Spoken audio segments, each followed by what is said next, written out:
Ladies and gentlemen, good to have you back here after our lunch break.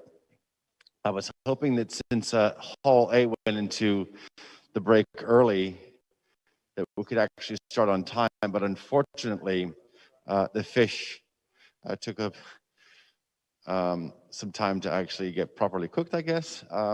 So we're just falling a little behind. All right.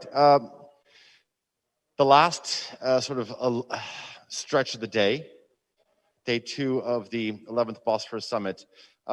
Last night, as I was preparing to make a couple of remarks to the session, I went back and I tried to research some of the oldest accounts or references made to the social impact of digitalization, and I came across one that dates back about a decade, and in that document, it made this claim that the effects would be as profound, if not more profound, than the written word.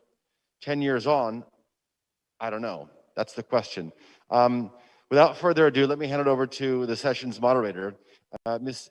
Ceylan Çerçiler. She is the Vice Chair of the International Cooperation Platform's Executive Board. I'm going to hand it over to you, Ceylan. Thank you, Alican.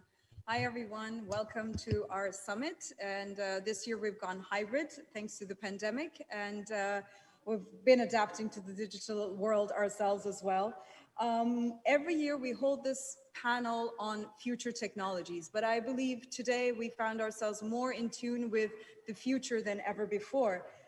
Whether we are ready or not is a question that is sure. Whether we're ready or not, digitalization has begun transforming our societies and our economies.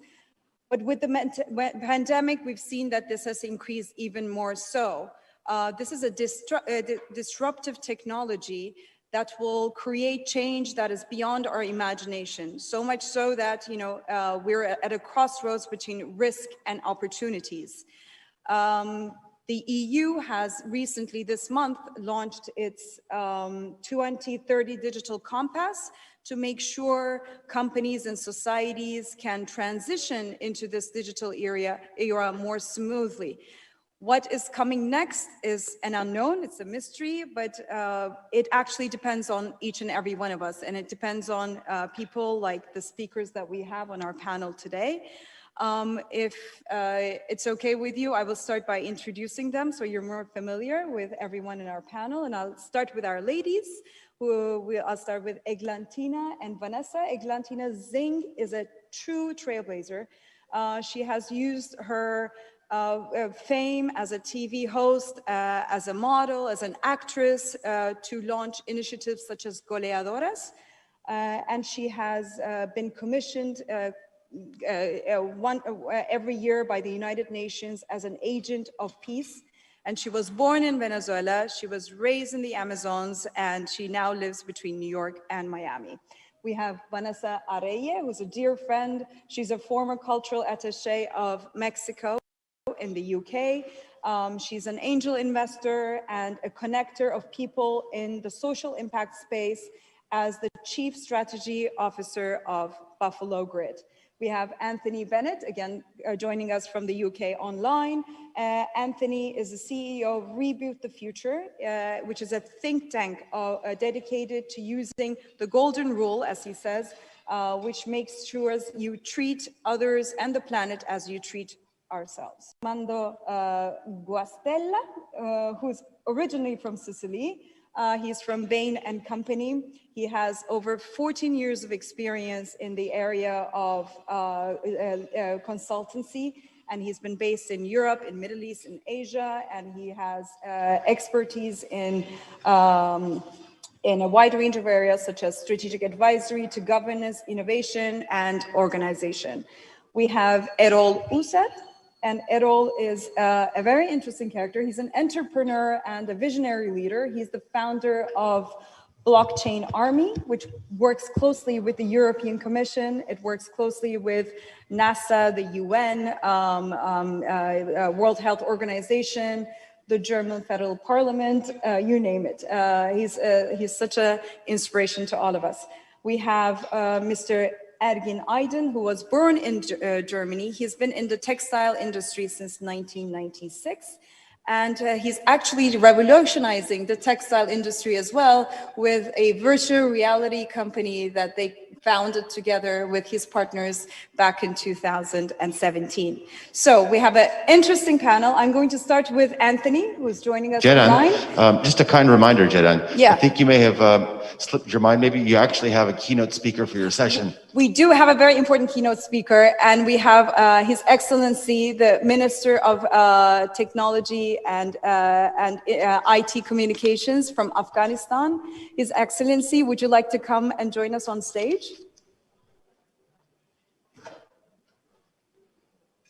Skabari?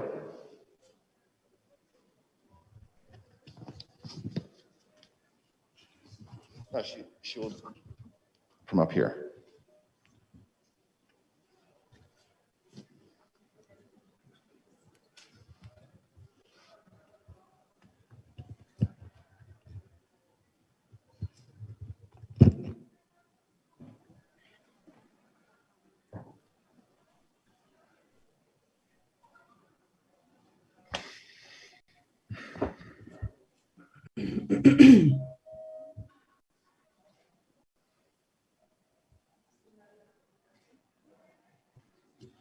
Bismillahirrahmanirrahim.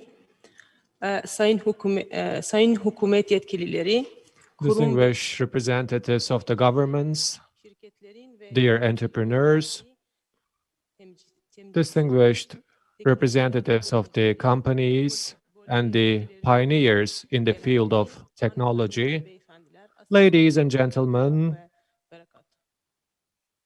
may peace and mercy of God be upon you.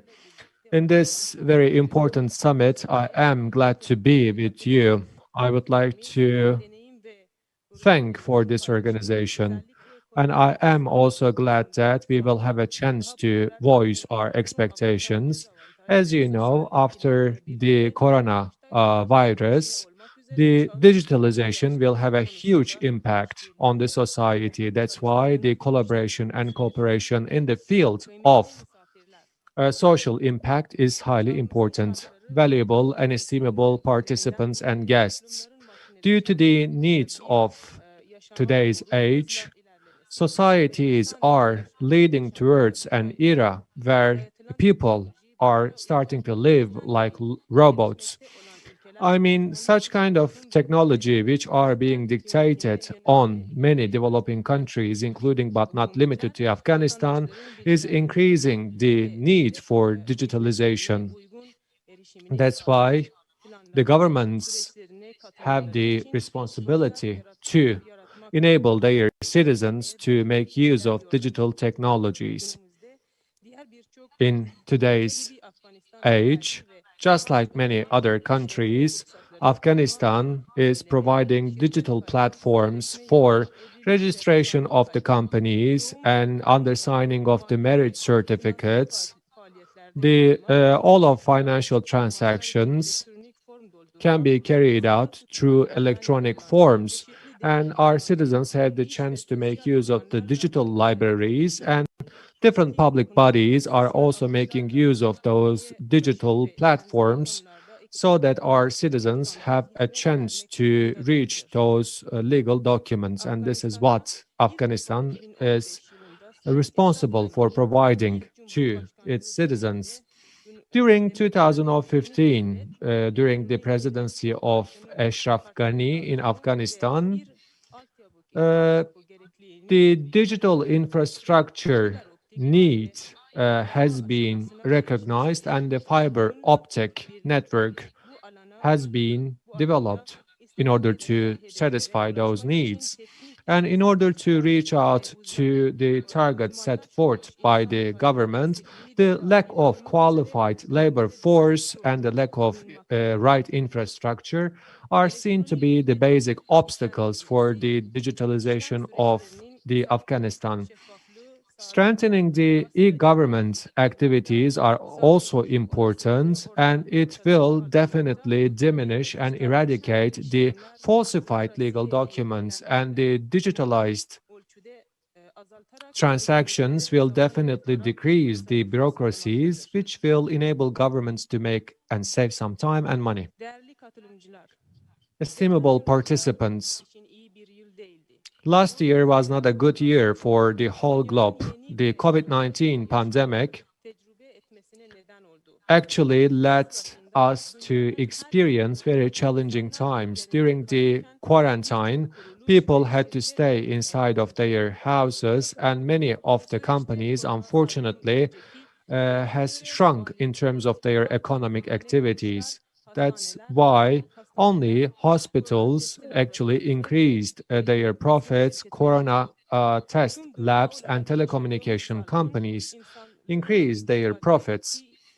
And this pandemic is not the first one that we are experiencing, but via social media, for the first time, the whole world has a chance to learn in details about the pandemic, maybe for the first time in the whole human history. The social media channels are not used only for disseminating the information, but they were also serving a platform where the scientists can actually cooperate and collaborate with each other. In the post-COVID-19 period, the actors in commerce will be adapted more to such e-commerce technologies. And in addition to that, I do believe that the way of doing business will be changing as well. During COVID-19, we know that the way of doing business has already changed. So right now, the daily office works can be carried out without physically being actually in the office. We have experienced it already, and we have also experienced the e-learning. As a result, the digital data will be highly important and valuable in the post-COVID-19 period. And as the economies are digitalizing even further, the companies who have already taken precautions and steps towards the digitalization have a bigger chance of realizing this leapfrog growth. But unfortunately, the countries who couldn't adapt themselves to the digitalization, they will have huge difficulties, especially in the post-COVID-19 period. And the inequalities between those countries, unfortunately, will be even higher with comparison to pre-COVID-19 times. Valuable guests, COVID-19 is a topic which deserves further discussion to be carried out between politicians, economists, and social experts, because developing the digital infrastructure of countries will be highly important so that those countries will have a chance to provide digital services to their citizens. And at the same time, the quality of the life of our citizens and the feeling of equality can be boosted and strengthened with the improvement in digital technologies. And at the same time, the development of digital technologies will bring along sustainable development and fair-priced energy resources. Digital solution and services will definitely facilitate the trade between countries, and at the same time, they will prevent abuses like manipulations and embezzlements. And at the same time, the authorities will have a chance to issue licenses without use of paper with the digitalization. As we are not using papers anymore, but we are focusing on using digital platforms, I do believe that our issues, on the governmental level, will be tackled much more easier. And thanks to the digitalization, the sustainable development goals will be easily realized.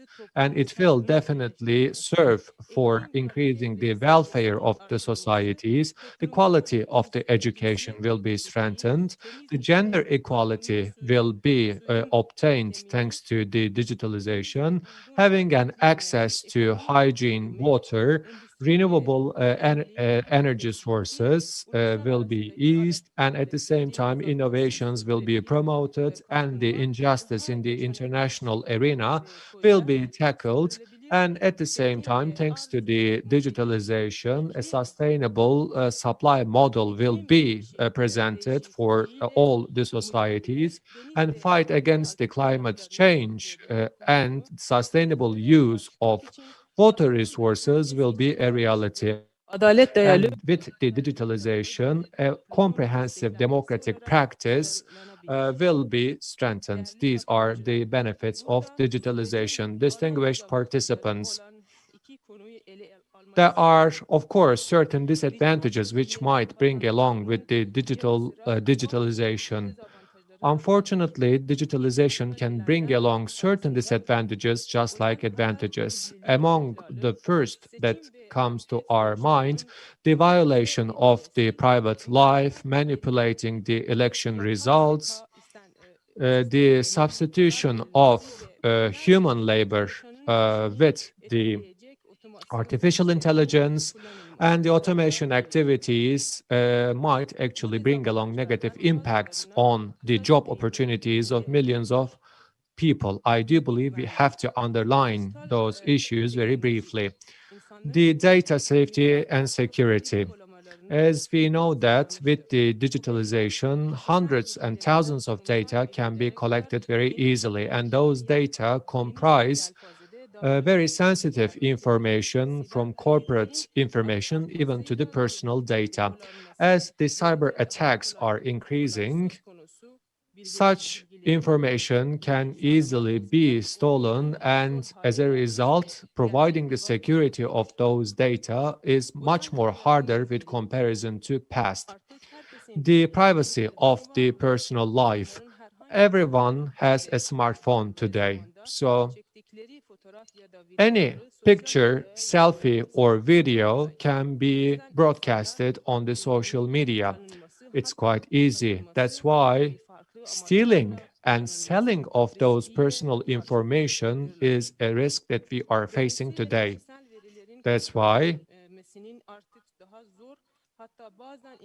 protecting the personal data is much harder, if not impossible, in certain conditions.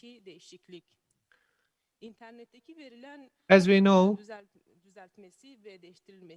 that the data on the internet can be manipulated much more easily by using certain applications. The pictures and also certain sound recordings on the internet can be manipulated, which can be used for providing fake news on the internet.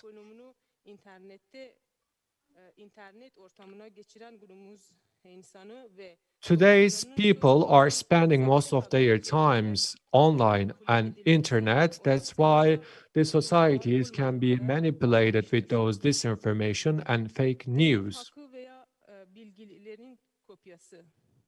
The issue regarding to the protection of the proprietary rights. As you know, the copyright issues are taking the ground these days. That's why such products subject to the proprietary rights can easily be copied, and it is much harder to track those violations these days. And fake accounts are also one of the tools for hiding your real identity in such kind of a platform. That's why people are trying to hide their identities, and they at the same time disseminating fake news, or they sometimes bully their peers in order to intimidate their opponents. Estimable participants, during 21st century, the technological developments have given hope to societies, but unfortunately the Afghan woman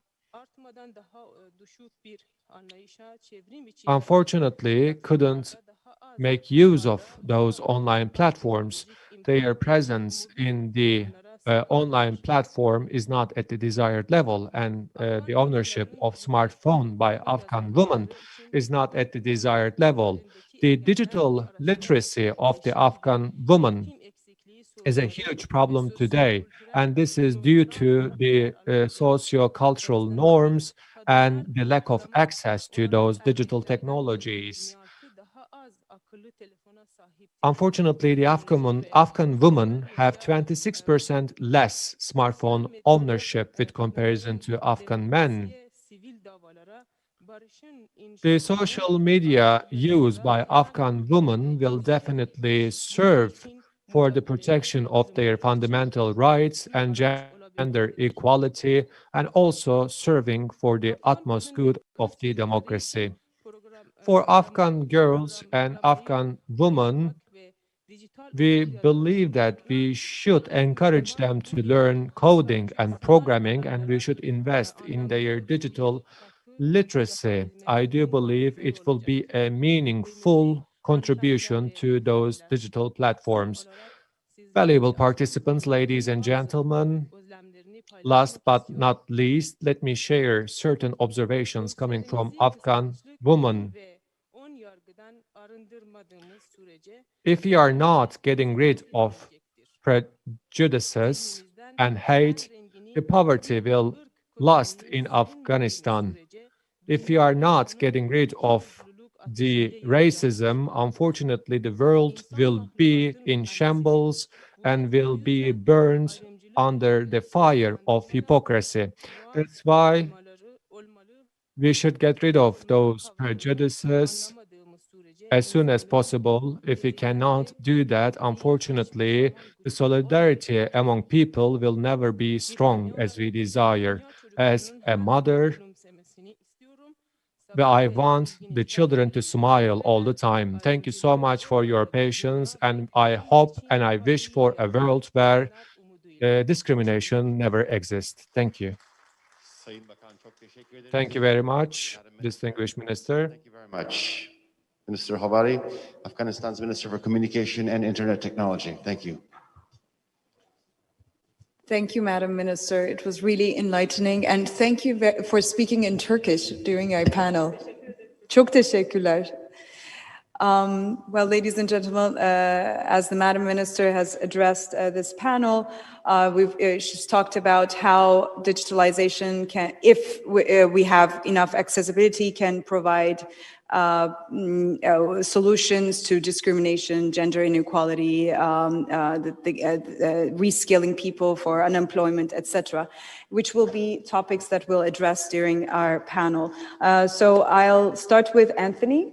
Anthony, could you first of all hit on the topic of digitalization and whether it can provide a unifying space for all of us? Hi, hello there. Can you hear me? Okay, let's go. Yes, we can hear you well.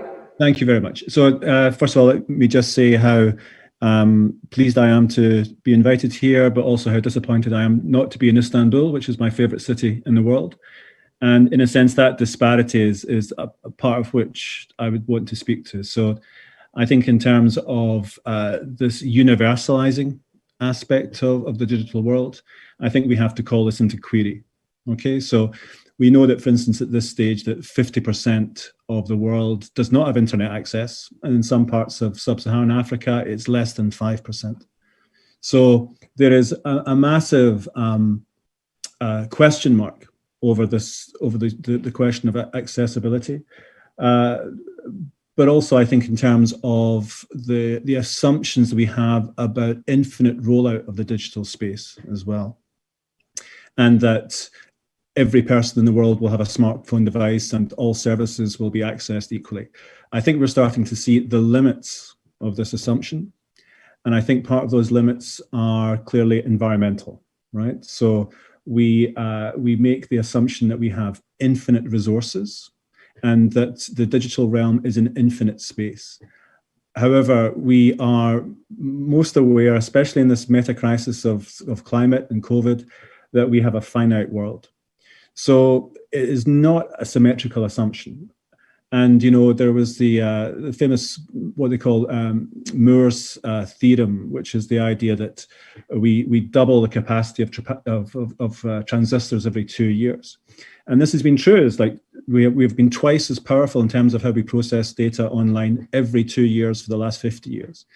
But there's evidence that that is coming to an end, and that we've possibly kind of come to a ceiling as to both the physical resources and also the capacities of this. So this is a kind of oddity, because we tend to we continue to think that there is an in space that we can access here. But if we look at, for instance, the amount of physical resources that server farms require, then we can see that they require huge amounts of water, which is an increasingly scarce resource. The average email has got a higher carbon footprint than a paper letter, and that the precious metals necessary for your smartphone are already, an incredible scarcity. So we cannot predicate. It's an old-fashioned kind of 20th century impulse that history only goes in one direction, and I think, at least in part, we have to start assuming that, as William Gibson says, the future is already here, but it's unevenly distributed. Okay, so what will a very speeded distribution of digital access look like? And I think we have to incorporate that into some recognition of the idea that digital access and digital space is a human rights issue. Yes. That its labors and its impacts are often buried. So much like within classical economic theory, we do not incorporate into our digital thinking the impact on the planet, right? Yeah. Sorry. Very well put, Anthony. And actually, I'm going to pass the word to Mr. Errol, because what you're defining actually is in line with circular economy. This way, with the circular economy, through the use of digitalization, we'll be able to create better solutions that are environmentally friendly, that will tackle issues that you have mentioned as well. So would you be able to enhance on what Anthony has been explaining in terms of the digital culture and circular economy? Okay. So first of all, as Anthony mentioned and Madam Minister emphasized, digital transformation is sweeping the business landscape. Leaders are embracing it wholeheartedly because they recognize its power. But as companies advance from pilot programs to wide-scale adoption, they often run into an unexpected obstacle. As you mentioned, it is culture clash. So being a digital organization means not only having digital products, services, and consumer interactions, but also providing core operations with technology. So when we are talking this way, then we are meaning about circular economy. Could you explain a little bit on how we will do it? Okay. So what I will say, on digital transformation, to digital culture, everything will also depend on the people. Mm-hmm. But which people, when you ask which people, then we should say it should be the core, should be the leaders. Leaders need to acknowledge digital transformation as a fundamental strategic paradigm shift that it is to be used like any major transformation. Mm-hmm. So there are some key points, I would say, to define this digital transformation to digital culture. We could talk from 5 defining elements.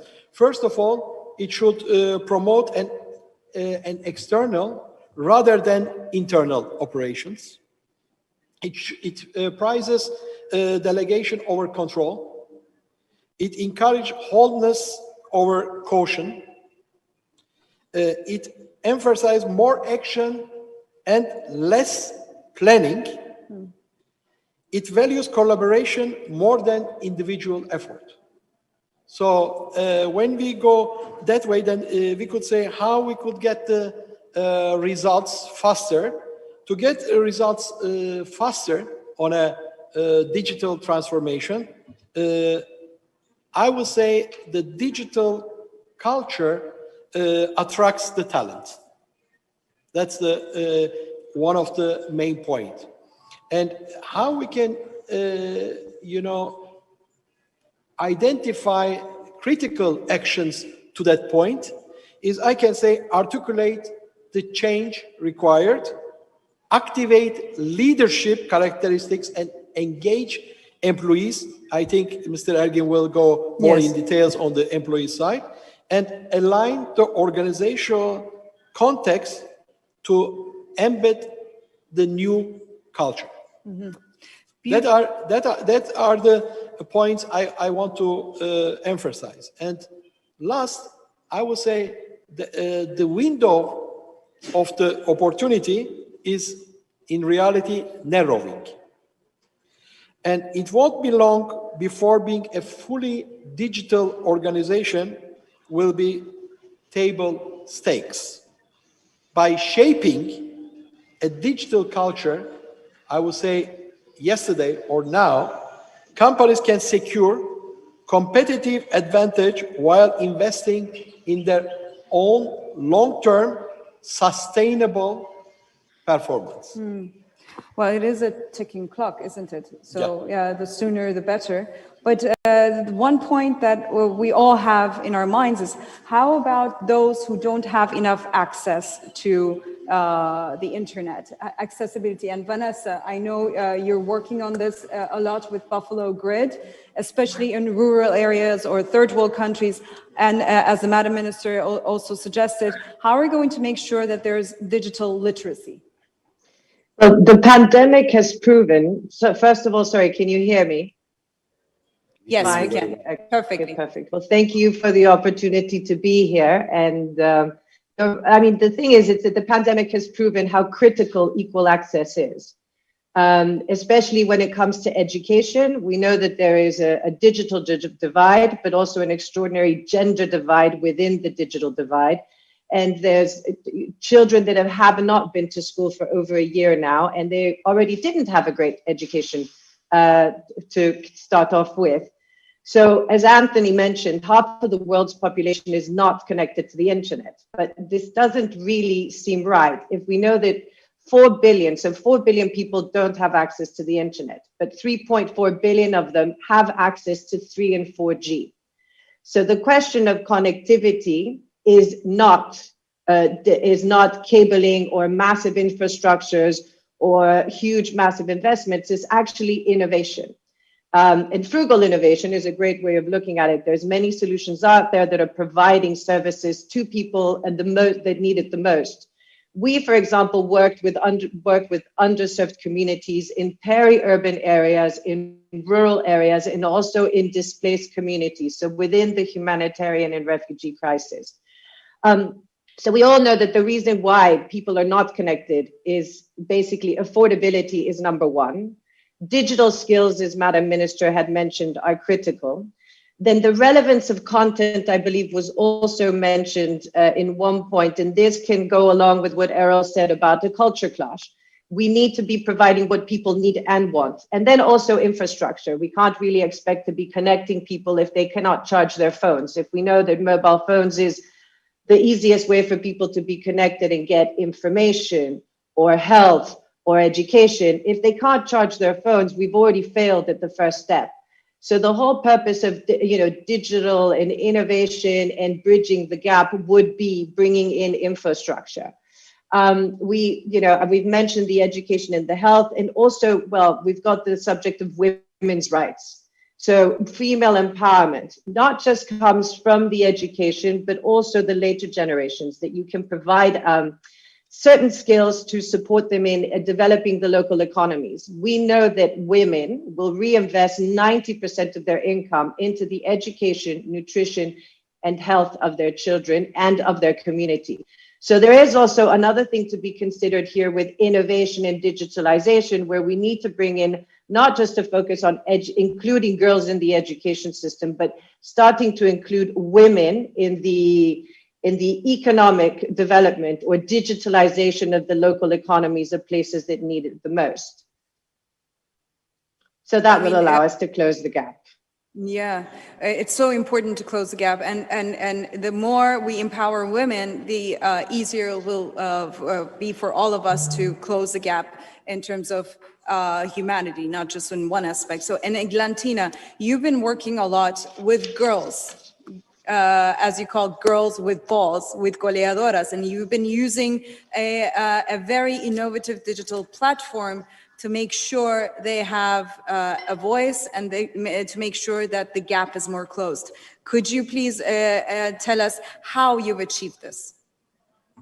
Well, good morning or good afternoon. Thank you for having me here, and I'm super happy and pleased to be amongst. Very early in Miami, right? Yes. Very early. The sun is not even out, but for you and to be in this panel, I'll do anything. Thank you. Yes, Jaren, goleadoras or hashtag girls with balls, which is just a metaphor for any relationship that is standing on equal foot. We use soccer, football, the magic of connecting through maybe not the technology part, but now with the the technologies and all the advancements has helped us reach, more, have access to more girls. The idea of using soccer is it's the most popular sport in the world, and yet women and girls are not well seen while playing, and in many countries are not even allowed to watch a game, not even just play. So there's a big gender disparity and gaps in just starting with the games we play, and it goes all along to the access of opportunities that women and girls have in the world, not just on developed countries, but in general, no? And I think that is something that that through not only connecting them, but what we do is educate them on how to use this technology and how to use the tools that will get them, will help us close that gap. The resilience, the communication, the leadership, those are cores of educating while connecting. There's something very funny happening here in the US. There's a software that most schools are using and giving the kids, but most of the mothers don't know how to use that software. So you have the technology, but if you don't educate them on how to use them, then it's worthless. So what we do is educate them. We give them the tools so they can apply them to succeed in everything in life. We do it through soccer and now through technology and working closely as a UN Peace Ambassador to achieve those 17 SDGs that Madam Minister was just talking about. It's incredible. It's very helpful, but still needs to have also that part of understanding and that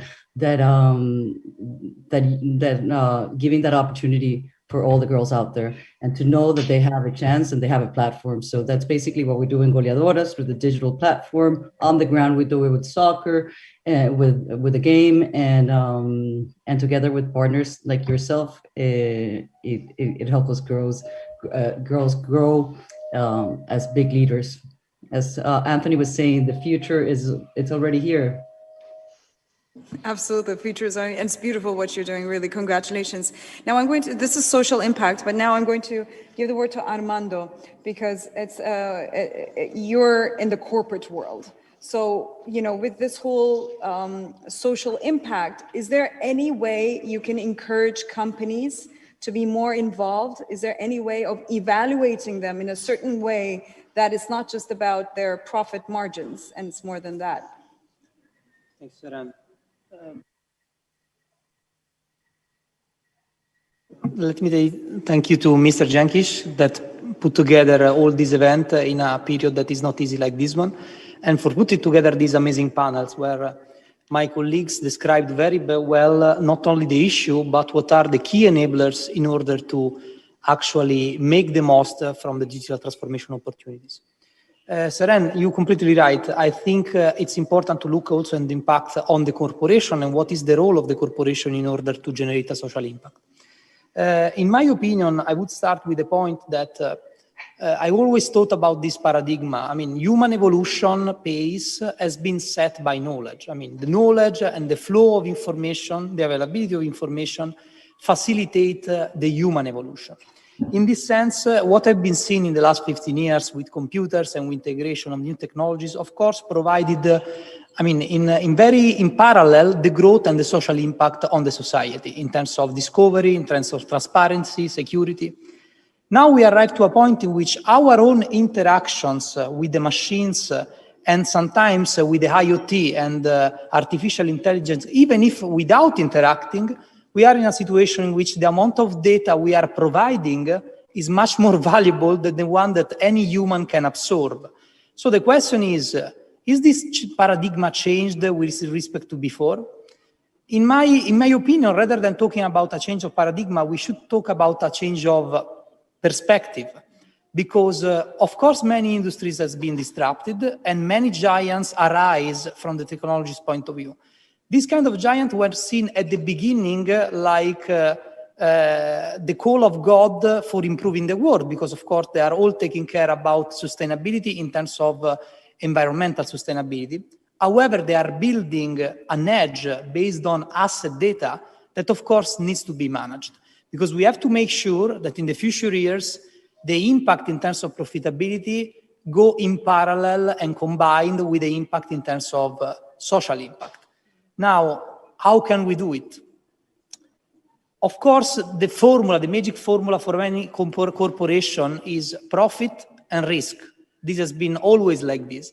And now we have to be able to define a third dimension that is the social impact.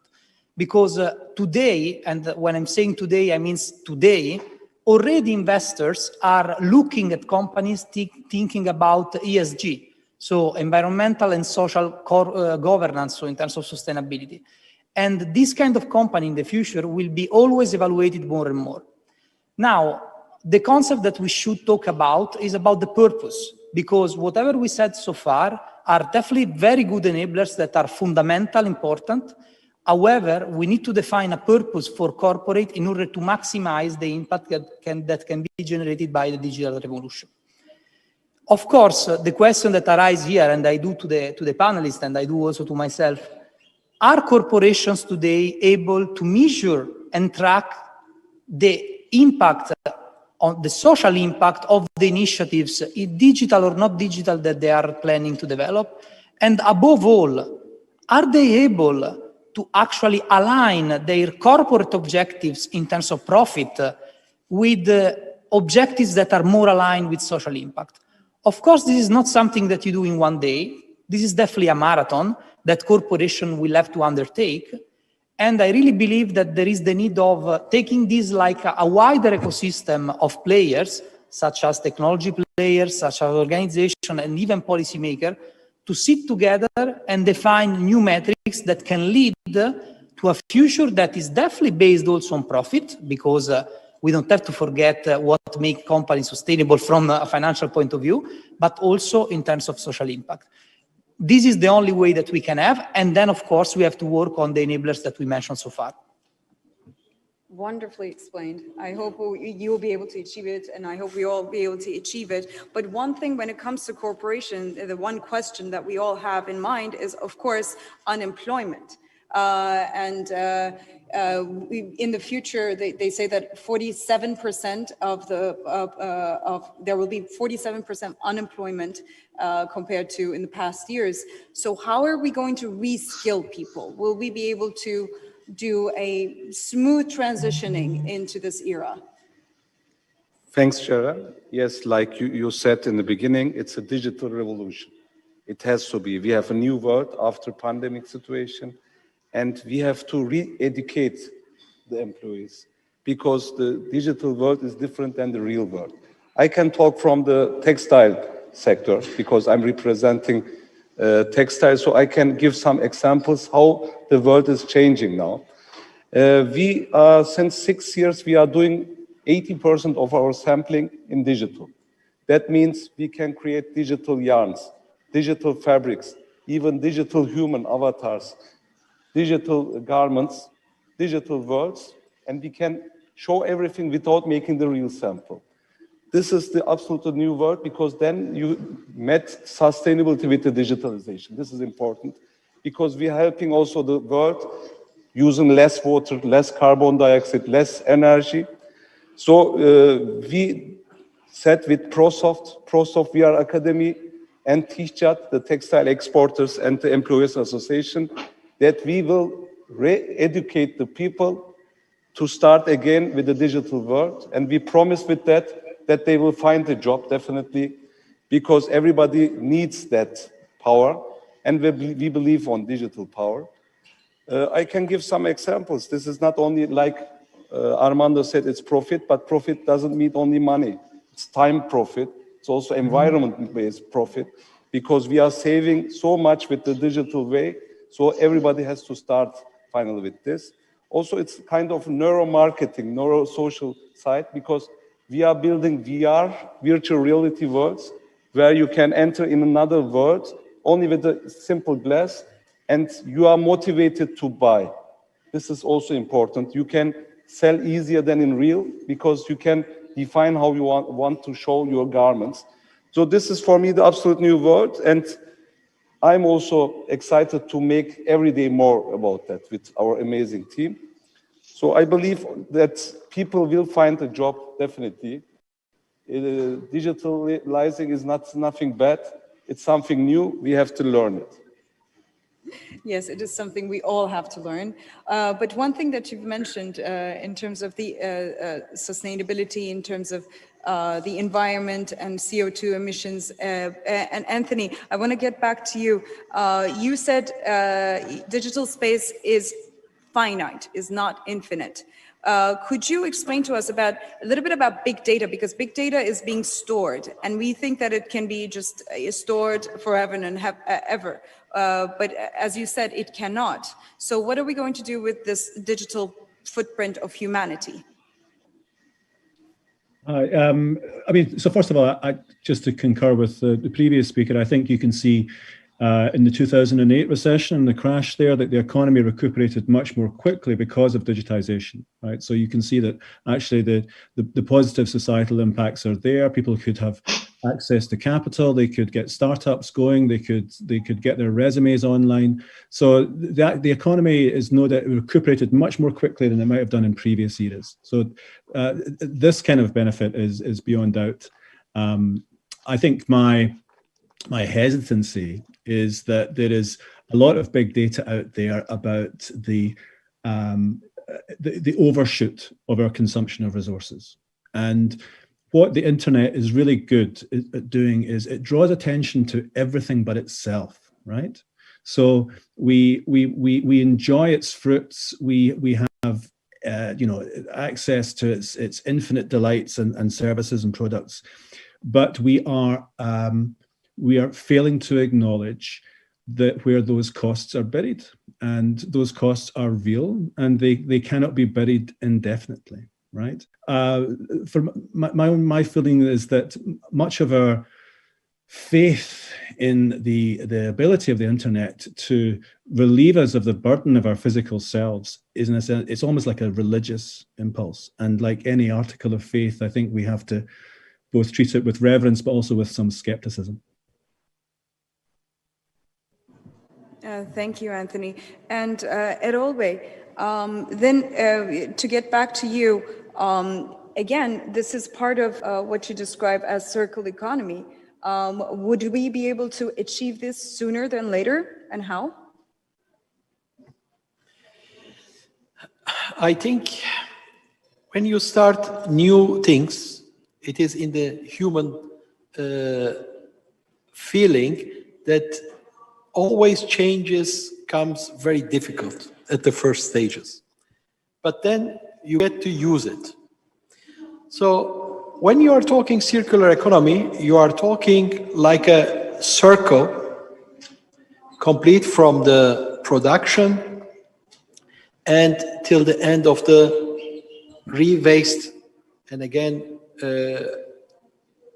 to to have the circle go ongoing way. So it means we should start with digital transformation.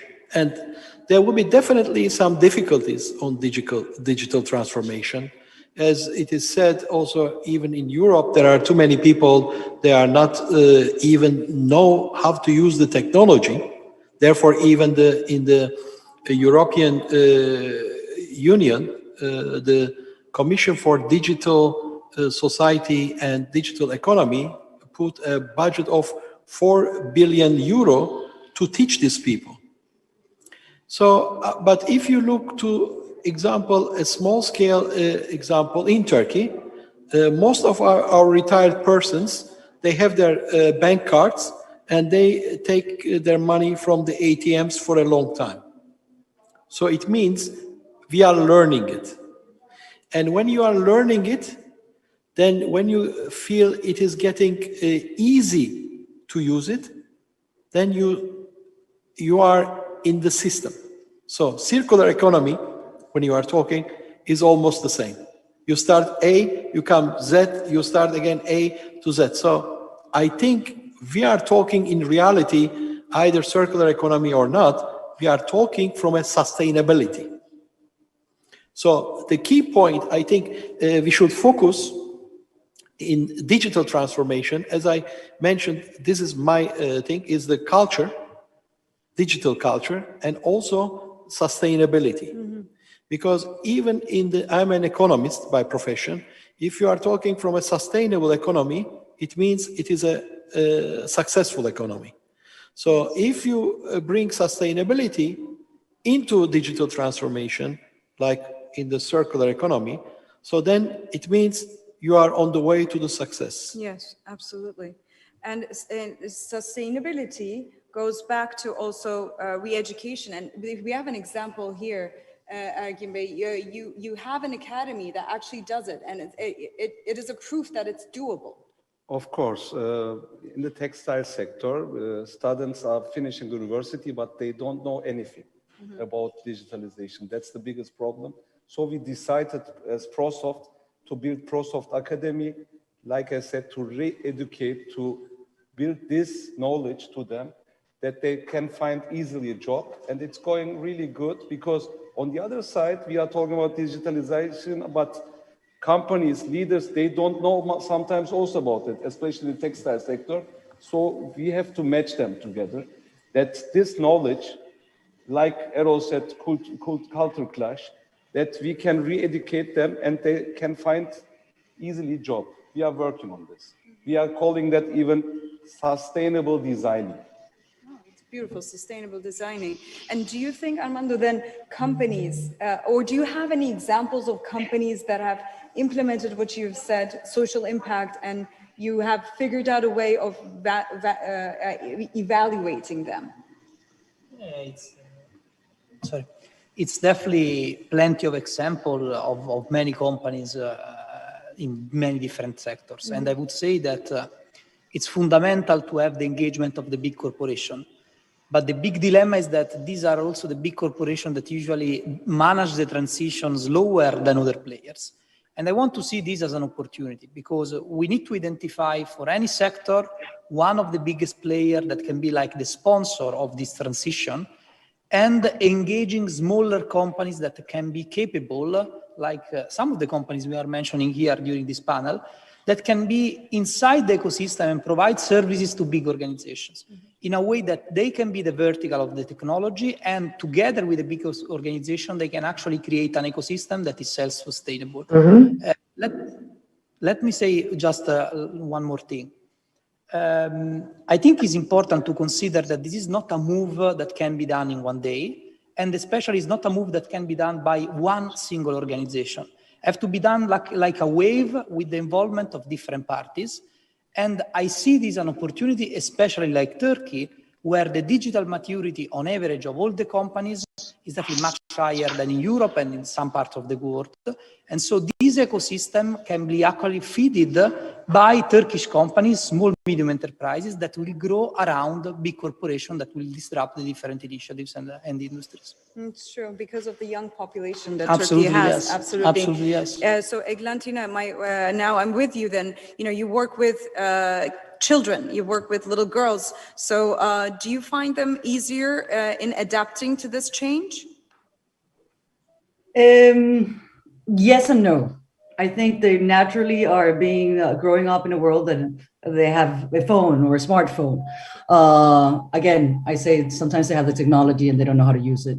For instance, going to Haiti and working down there with young boys and young girls, especially young girls, they have no clue how to use this technology. So we, as Amanda's saying, what we try to bring together is an ecosystem of different actors so we can educate them. And I mean education in a way that they are, as we were all saying, the world is changing so fast, so many jobs are going to be lost or extinct as we remember them. But I think yet nothing is going to will equal to humans, but giving these young kids the re-education of these tools of resilience, of communication, of their natural way of reacting on a field, it's going to be able to facilitate and incorporate them much easier in a digitalized world, in a world that they can use technology to serve their communities, to serve their families, to serve their education, and better their health. So, yeah, absolutely.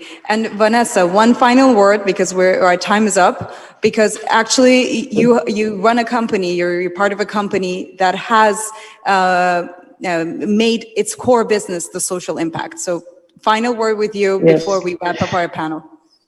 I think everybody's touched upon very important points, and we can pick a lot of them at Buffalo Grid. But just to give an example, using our hubs, we can actually connect an individual for under $2.50 per year, providing regularly updated content from education, health, and information. This is just phase one.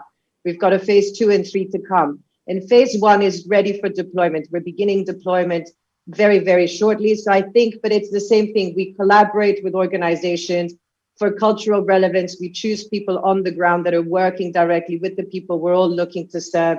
And it's about creating this, bigger ecosystem. And it's only going to change if it's public-private sector that come together with a vision. But we all need to think about being more innovative and consider scalability and cost as a major factor instead of, huge scale projects, but trying to work with people that are doing more grassroots and having quicker, faster impact. Thank you, Vanessa, and thank you all. Thank you. As our panel has said, the future is here. Let's make sure it is a wonderful one. Thank you, everyone. Thank you for joining us. Thank you very much. And to your participants, and once again, Madam Minister, for your kind words at the beginning. Thank you very much. Ladies and gentlemen, moving swiftly on, please allow me in welcoming our next speaker, a keynote by the founding president of Mobius Capital Partners, Mr. Mark Mobius. Are you online?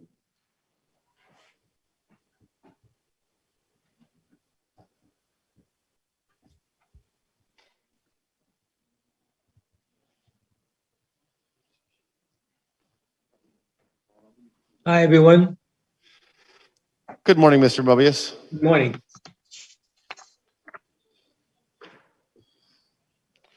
We're just taking our family photo on top of the stage for the last session. So if I could just ask maybe 1 or 2 minutes from you. Thank you very much for your patience.